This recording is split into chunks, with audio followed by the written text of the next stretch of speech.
Tout le monde pense que la récupération est simple. Le monde s'effondre, vous entrez dans un bâtiment, vous prenez ce dont vous avez besoin, vous repartez. C'est comme faire les courses sans passer à la caisse, n'est-ce pas? Juste se servir et partir. Et cette mentalité est exactement la raison pour laquelle la plupart de ceux qui tentent de récupérer des provisions lors d'un effondrement reviennent les mains vides, reviennent blessés ou ne reviennent pas du tout. Car la récupération n'est pas du lèche-vitrine. C'est une opération tactique à haut risque qui implique d'entrer dans des espaces inconnus, dans des conditions imprévisibles, entourés par d'autres personnes désespérées qui veulent les mêmes choses que vous et qui sont peut-être arrivées avant vous. Et la marge entre une expédition réussie qui nourrit votre groupe pendant une semaine et une erreur catastrophique qui met un terme définitif à votre histoire est bien plus mince que ce que la plupart des gens sont prêts à affronter. Ceux qui mangent régulièrement, lors d'un effondrement à long terme, ne sont ni les plus forts, ni les plus rapides, ni les plus agressifs. Ce sont les plus disciplinés.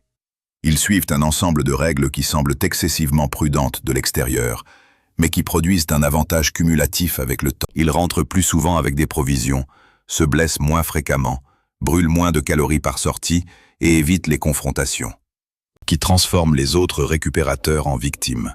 Ces règles n'ont pas été inventées par des survivalistes, elles ont été tirées du comportement réel de personnes ayant vécu des effondrements prolongés.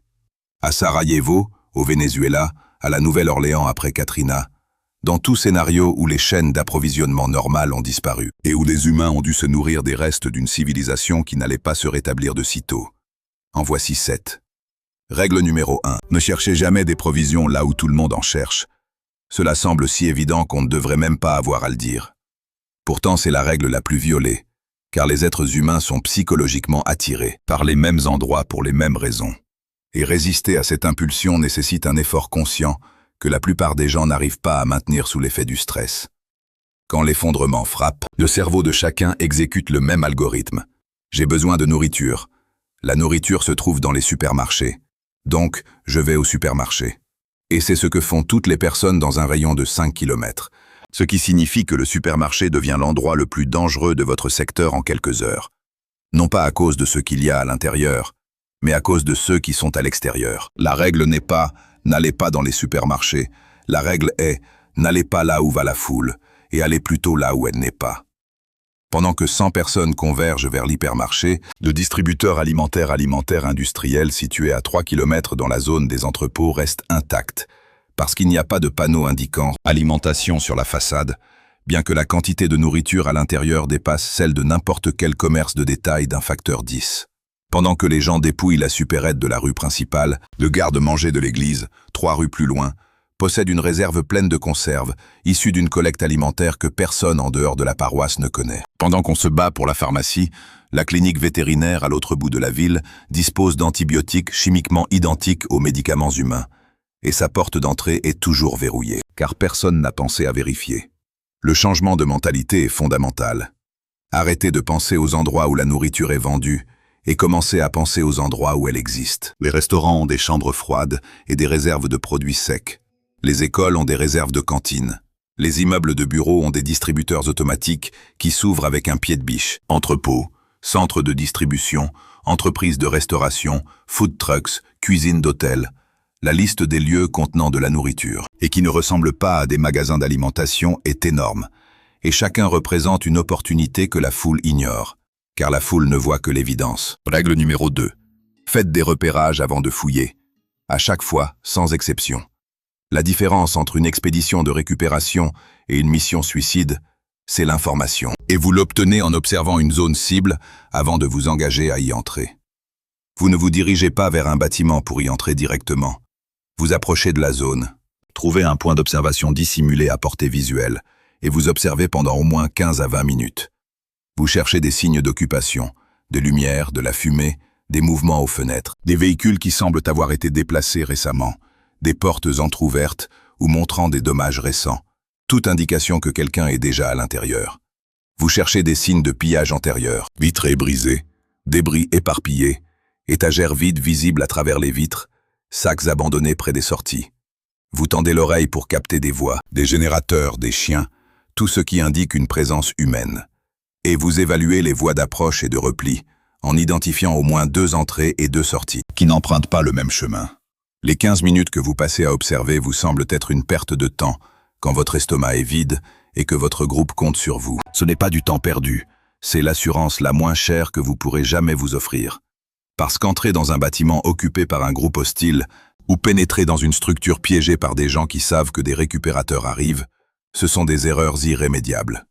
La personne qui fait du repérage d'abord rentre avec des provisions. La personne qui se précipite rentre avec des blessures ou ne rentre pas du tout. Règle numéro 3. Fixez une limite de temps et respectez-la impitoyablement avant d'entrer dans n'importe quel bâtiment. Vous fixez une durée, 15 minutes, 20 minutes, 30 au grand maximum. Et lorsque ce minuteur sonne, vous partez. Peu importe si vous n'avez fouillé que la moitié du bâtiment, peu importe si vous voyez une porte prometteuse au bout du couloir, peu importe si vous êtes convaincu qu'il reste encore des choses à trouver. Quand le temps est écoulé, vous êtes parti. Cette règle existe à cause d'un phénomène que les récupérateurs, dans chaque effondrement, apprennent à leurs dépens. Plus vous restez longtemps dans un bâtiment, plus votre risque augmente, selon une courbe qui commence doucement puis devient verticale. Dans les 10 premières minutes, vous opérez grâce à l'effet de surprise et à la vitesse. Personne ne sait que vous êtes là, votre point d'entrée est récent, votre sortie est dégagée. À 20 minutes, la probabilité que quelqu'un ait remarqué votre présence a considérablement augmenté. À 30 minutes, quiconque vous a vu entrer a eu le temps de rassembler des amis, de se positionner à votre sortie ou de décider d'entrer à votre poursuite. L'autre raison est la fatigue décisionnelle. Plus vous passez de temps à l'intérieur à évaluer, choisir et chercher, plus vos décisions se dégradent. Vous commencez à prendre des risques que vous n'auriez pas pris au début. Escalader des étagères instables, entrer dans des pièces sombres sans les sécuriser, ignorer des bruits que vous devriez vérifier. Votre cerveau se met à l'aise. Votre adrénaline redescend. Et un récupérateur trop à l'aise fait des erreurs d'inattention. Une limite de temps stricte maintient votre esprit en mode opérationnel, de l'entrée à la sortie. Règle numéro 4. Prenez ce dont vous aurez besoin ensuite, pas ce que vous voulez maintenant. C'est la règle de la discipline, celle qui sépare les récupérateurs stratégiques de ceux qui s'emparent de tout dans la panique. Et elle est brutalement difficile à suivre. Quand vous vous trouvez dans une pièce pleine de provisions, l'estomac vide, avec une famille terrifiée qui vous attend à la maison, votre instinct est de saisir les articles qui vous satisferont immédiatement. De la nourriture que vous pouvez manger ce soir, de l'eau que vous pouvez boire tout de suite. Et cet instinct vous affamera lentement au fil des semaines, car il privilégie la consommation immédiate et repousse la pénurie à plus tard. Le récupérateur stratégique a toujours un coup d'avance. Si vous avez de la nourriture pour aujourd'hui, vous ne cherchez pas de la nourriture. Vous cherchez du matériel de purification d'eau, car c'est d'eau dont vous aurez besoin quand la nourriture viendra à manquer. Si le problème de l'eau est réglé, vous cherchez des fournitures médicales, car plus l'effondrement se prolonge, plus il est probable que quelqu'un se blesse. Et le jour où vous avez besoin d'antibiotiques n'est pas le jour pour commencer à en chercher. Si l'aspect médical est couvert, vous cherchez des outils, des cordages, de l'isolation, des graines. Des éléments d'infrastructure qui ne vous nourrissent pas aujourd'hui, mais qui construisent les systèmes qui vous maintiendront en vie le mois prochain. Chaque expédition devrait avoir une liste de priorités établie avant le départ, classée non pas selon ce qui fait envie, mais selon la faille de votre système de survie qui a le plus de chances de vous tuer prochainement. Si la réponse est « nous n'aurons plus d'eau dans 3 jours », vous cherchez des récipients, des filtres et des traitements chimiques, pas de la soupe en conserve. Si la réponse est « l'hiver est dans 6 semaines et nous n'avons pas d'isolation », vous dépouillez les bâtiments pour du tissu, de la mousse et des dalles plafond, vous ne cherchez pas des piles. Le récupérateur qui suit la liste des priorités mange régulièrement parce que sa chaîne d'approvisionnement ne connaît jamais de faille catastrophique. Le récupérateur qui saisit tout ce qui a l'air bon mange bien pendant quelques jours, puis se heurte à un mur qu'il aurait pu éviter en anticipant le problème suivant. Règle numéro 5. N'y allez jamais seul, mais n'y allez jamais en groupe. L'unité de récupération idéale est de 2 personnes, éventuellement 3. Jamais une. Jamais plus de 4. Une personne seule n'a personne pour couvrir ses arrières pendant qu'elle fouille, personne pour l'aider à porter une trouvaille lourde, personne pour l'assister en cas de blessure, et personne pour la tirer d'une confrontation. Une personne seule ne peut pas gagner.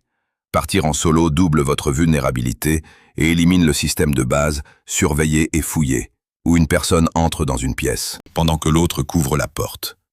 Mais les groupes de plus de 3 personnes créent des problèmes presque aussi dangereux que d'y aller seul. Plus de monde signifie plus de bruit. Un profil visuel plus imposant et difficile à dissimuler, plus d'opinions qui ralentissent les décisions au moment où la rapidité compte le plus, et une plus grande division. Des trouvailles en portions plus petites, ce qui signifie que vous devez trouver davantage pour justifier le risque, donc vous restez plus longtemps, ce qui viole la règle 3. 2 personnes, c'est l'équilibre parfait. L'un fouille pendant que l'autre surveille. L'un entre pendant que l'autre couvre la sortie. L'un porte les objets lourds pendant que l'autre garde les mains libres. La communication entre 2 personnes est instantanée et silencieuse. Un signe de la main, une tape sur l'épaule, un regard. Essayez de coordonner 6 personnes dans un bâtiment sombre à l'aide de signes de la main et vous comprendrez pourquoi. Les unités militaires passent des mois à s'entraîner spécifiquement sur ce problème. Vous n'avez pas des mois. Vous avez 2 personnes qui se font confiance, et c'est suffisant. Règle numéro 6. Contrôlez ce que vous emportez et comment vous le portez. Votre apparence en quittant une zone de récupération détermine si vous rentrerez chez vous, ou si vous serez suivi, agressé et dépouillé de tout ce pourquoi vous venez de risquer votre vie. Une personne marchant dans la rue avec un sac à dos plein à craquer, 2 sacs de course pleins et un pack d'eau sur l'épaule, annonce à toute personne désespérée à portée de vue: j'ai des provisions et je me dirige vers l'endroit où je les garde. La règle est de toujours dissimuler ce que vous portez. Tout va dans un sac qui a l'air vide ou léger. Un sac à dos usé, un sac marin froissé, un sac poubelle qui pourrait aussi bien contenir des ordures que de la nourriture. Si vous avez trouvé plus que ce que vous pouvez dissimuler en un seul trajet, vous ne faites pas un trajet visible. Vous cachez l'excédent à l'intérieur du bâtiment, dans un endroit discret, et vous revenez faire un deuxième voyage en approchant d'une direction différente, à une heure différente. 2 petits trajets invisibles sont infiniment plus sûrs qu'un seul trajet gros et évident. Votre chemin de retour ne devrait jamais être direct. Vous ne marchez pas en ligne droite depuis le site de récupération jusqu'à votre abri, car quiconque vous voit partir et observe votre direction peut déduire votre destination, et soit vous suivre, soit y arriver en premier. Vous prenez un chemin indirect, avec au moins 2 changements de direction, en passant par des zones avec suffisamment de couverture, ruelles, couloirs de bâtiments, lisières d'arbres, pour que maintenir une surveillance visuelle sur vous devienne impossible. Cela rajoute du temps, mais ça vaut chaque minute. Car la sécurité opérationnelle de l'emplacement de votre abri est le bien le plus précieux que possède votre groupe, et un seul trajet de retour imprudent peut la compromettre définitivement. Règle numéro 7. Documentez tout et ne partagez rien. Chaque expédition de récupération produit 2 choses, des biens physiques et de l'information. Et la plupart des gens ne pensent qu'à la première. L'information est sans doute plus précieuse, car les provisions se consomment, mais savoir ce qui se trouve où, ce qui a été pris et à quoi ressemblent les conditions, se cumule avec le temps pour former une carte de tout votre environnement opérationnel. Cela rend chaque expédition future plus rapide, plus sûre et plus productive. Après chaque expédition, vous notez ce que vous avez trouvé, où vous l'avez trouvé, l'état du bâtiment, s'il y avait des signes d'autres récupérateurs, ce qu'il reste pour un voyage ultérieur et à quoi ressemblaient les conditions d'approche. Un carnet avec l'adresse, quelques notes et un inventaire sommaire suffit. Au fil des semaines, ce carnet devient le document le plus précieux de votre groupe. Il vous dit exactement où aller pour des articles spécifiques, quelles zones sont épuisées, quels lieux deviennent dangereux et où existent encore des opportunités intactes. Mais voici la seconde partie cruciale. Vous ne partagez cette information qu'au sein de votre groupe restreint et avec personne d'autre, sous aucun prétexte. Au moment où quelqu'un d'extérieur à votre groupe apprend que vous savez où se trouvent des provisions, vous devenez soit une cible, soit un outil. Ils prennent l'information par la force ou s'accrochent à vous, dans une relation qui épuise vos ressources. Vos renseignements de récupération sont un atout stratégique qui a les mêmes exigences de sécurité que l'emplacement de votre abri. Les conversations amicales avec les voisins pour savoir « où avez-vous trouvé ça ?» ne sont pas amicales. C'est de l'extraction de renseignements, que la personne qui demande s'en rende compte ou non. Et chaque réponse honnête réduit votre avantage et augmente votre concurrence. Voici à quoi ressemblent ces 7 règles lorsqu'elles sont appliquées ensemble. Vous avez identifié une cible, à laquelle personne d'autre ne pense, car elle ne ressemble pas à une source d'approvisionnement. Vous l'avez repérée et avez confirmé qu'elle est inoccupée et accessible. Vous y êtes entré avec un partenaire, avez réglé un minuteur sur 20 minutes et vous êtes dirigé directement vers les zones les plus susceptibles de contenir vos articles prioritaires. Vous avez récupéré ce pourquoi vous étiez venu. Vous l'avez dissimulé dans des sacs quelconques et êtes sorti par un itinéraire différent de celui par lequel vous étiez entré. Vous avez pris un chemin de retour indirect, avec de multiples changements de direction, pour arriver sans que personne ne suive votre point de départ ou votre destination. Vous avez tout consigné dans votre carnet et avez partagé les détails avec votre groupe et personne d'autre. Temps total d'exposition, peut-être 90 minutes.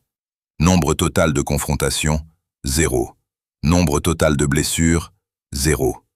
Ratio de calories gagnées par rapport aux calories dépensées, extrêmement positif. Et vous pouvez recommencer demain. Chaque expédition sera plus efficace que la précédente, car votre base de renseignement s'agrandit. À chaque entrée dans ce carnet, c'est la différence entre une récupération tactique et le fait d'errer désespérément dans des bâtiments en espérant trouver quelque chose. L'une est un système, l'autre est un pari. Et au fil des semaines et des mois, le système se nourrit, tandis que le pari meurt de faim. Ces règles ne sont pas compliquées, elles ne sont pas glamour, et n'impliquent pas de défoncer des portes à coups de fusil à pompe comme un héros d'action post-apocalyptique. Elles impliquent de la patience, de la discipline, de l'observation, de la retenue, et la volonté de faire un travail ennuyeux, prudent et méthodique qui vous permet de vous nourrir pendant que tout le monde se bat pour des restes évidents ou prend des risques inutiles. Tout ça parce qu'ils n'ont jamais appris que la récupération est une compétence avec des règles et non une foire d'empoigne qui dépend de la chance. Suivez les règles, mangez régulièrement, rentrez chez vous à chaque fois.